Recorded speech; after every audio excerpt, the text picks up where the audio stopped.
ఉప్పల్లా గంజాయి రవాణా చేస్తున్న ఇద్దరు వ్యక్తుల్ని పోలీసులు అరెస్ట్ చేసిండ్రు. నిందితుల నుంచి 4 లక్షల విలువైన 37 కేజీల గంజాయిని స్వాధీనం చేసుకున్నారు.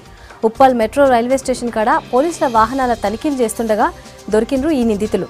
తక్కువ టైంలో ఎక్కువ డబ్బులు సంపాదించాలన్న ఉద్దేశంతో అనకాపల్లి నుంచి గంజాయిని కొనుక్కుని ఉప్పల్కు తీసుకొచ్చిండ్రు. గంజాయి బస్తాలను నగరానికి చెందిన ఓ ముఠా కమ్మెటందుకు చూస్తుండగా పోలీసులు స్వాధీనం చేసుకున్నారు.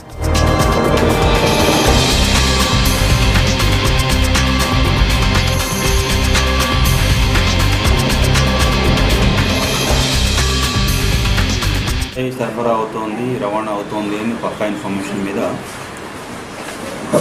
ఎస్ఐ గారు అందరూ వ్యక్తిగత అప్లై చేశారు. ఏసీపీ గారి ఆధ్వర్యంలో ఆయన ఉత్తర్వులు.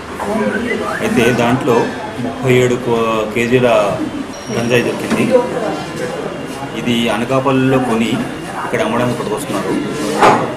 మరి 37 కేజీల గంజాయిని 4 lakhs వరకు ఉంటుంది, అది 4 లక్షల వరకు ఉంటుంది. అది సరఫరా చేస్తూ రవాణా చేస్తూ దొరికిపోయారు. జైల్లో ఏర్పడ్డ పరిచయాలని పెంచుకునే ప్రయత్నంలో, అలాగే ఏమిటంటే ఈజీగా డబ్బు సంపాదించుకునే యత్నంలో ఇలాంటి వాటికి దిగజారడం లాంటిది మంచిది కాదు.